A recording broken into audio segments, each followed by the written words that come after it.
have a deal, because right now, last week, 2,000 soldiers died on both sides. 2,000. And they're losing 1,000, 2,000, 3,000 a week. So as we sit here and we talk, people are getting shot and dying on the battlefield. And, you know, they're not American soldiers, but they're Russian soldiers and they're Ukrainian soldiers, and we want to be able to stop it. And we want to be able also to spend money on other things. We don't want to, this is a tremendous amount of money, and what the Biden administration did was terrible. They were giving money, but he had no security on the money. Europe, as you know, gave much less money, but they had security. It was in the form of a loan. They get their money back, and we didn't. And now, at least we're protected, because the American taxpayer has to be protected too. But this is an incredible agreement for Ukraine, because we have a big investment in their country now, and what they have, very few people have. And we're able to really go forward with very, very high-tech things and many other things, including weaponry that we're going to use in many locations, but that we need for our country. We have tremendous death taking place as we speak, and I don't want to have that. You know, think of the parents, think of the whether they're in Russia or Ukraine, think of the parents of all these people being killed needlessly. They came to our territory. Should have never started. This would have, if I were president, this would have never started. Mr. President Trump, you have repeatedly called the deal with Ukraine as a historical one.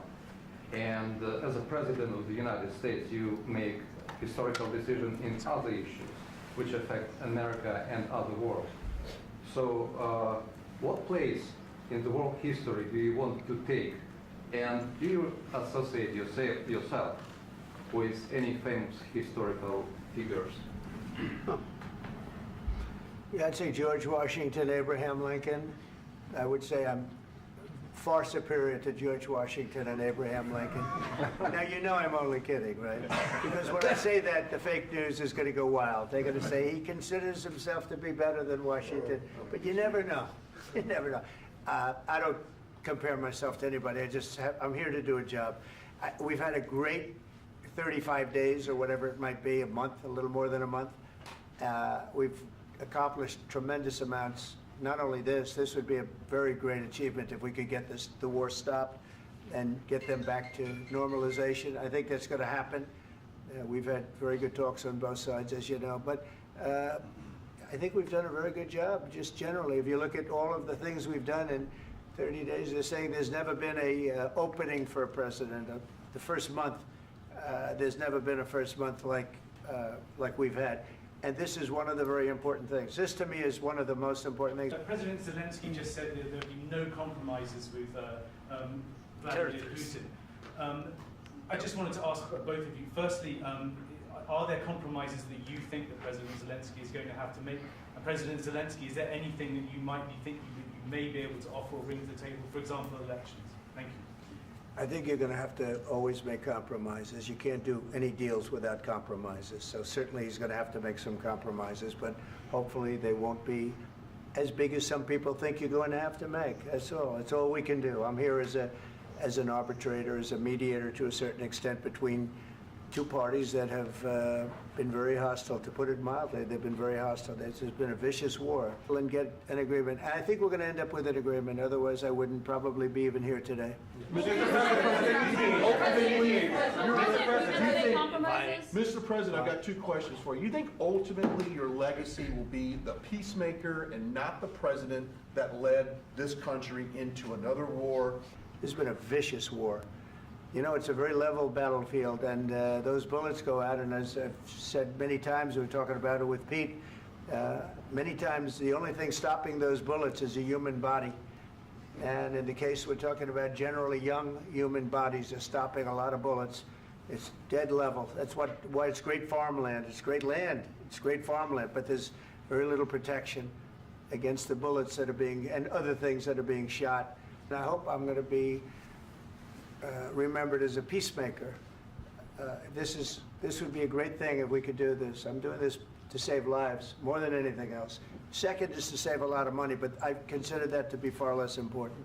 I hope I'll be known and recognized as a peacemaker. This would be a great thing to solve. This is a very dangerous situation. You know, this could lead to a third world war. Very dangerous situation. You know, this could lead to a third world war. This was headed in the wrong direction. If this election were lost, if we didn't win this election, and by the way, we won it by a lot. That was a mandate. We won every swing state. We won the popular vote by millions and millions of votes. We won everything. The districts, you look at the areas of red, take a look at a map. This was a big mandate, and this was one of the things. I said, we're going to get this thing settled. If we didn't win, I think this could have very well ended up in a third world war, and that would not have been a good situation. What was your second And question? my second question, why don't you wear a suit? You're at the highest, why don't you wear a suit? You're at the highest level in this country's office, and you refuse to wear a suit. Just want to see if you, do you own a suit? Yeah, problems. A lot of Americans have problems with you not Really? respecting I the don't have dignity of this such- office. I will wear a costume after this war will finish. Okay. Yes, maybe one. Maybe something like this? something like Yes, yours. sir. Yes. That'd be great. Maybe something better. I don't know. We will see. Maybe something cheaper than. Yeah. Thank you. Thank you. President Thank you. Trump. Thank you, President Trump. Are you going to send more arms to Ukraine in peace? There's no peace. Yeah, we're going to have arms to Ukraine, yeah, sure. Hopefully I won't have to send very much, because hopefully we're going to have it finished. We're looking forward to finishing this quickly. We're not looking forward to sending a lot of arms. We're looking forward to getting the war finished so we can do other things. But we very much appreciate the agreement, because we needed what they had, and we're treating, you know, our country is now treated fairly. Biden didn't do that. He didn't know what the hell he was doing. This should have never happened. This should have never started. But, you know, sure, the answer is yes, but hopefully we won't have to send much, because I'm looking forward to getting it done quickly, very quickly. Does that mean you'll provide security guarantees, Mr. President?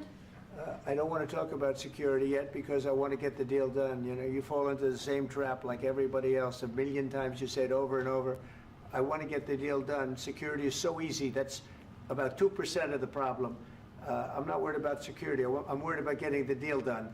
The security is the easy part. Security is very nice. Everybody stopped shooting. And now will Europe put people there? I know France is going to. I know the UK is going to. I know other countries are going to, and they happen to be right next door. We haven't committed, but we could conceivably. You know, we have security in a different form. We'll have workers there digging, taking the raw earth so that we can create a lot of great product in this country.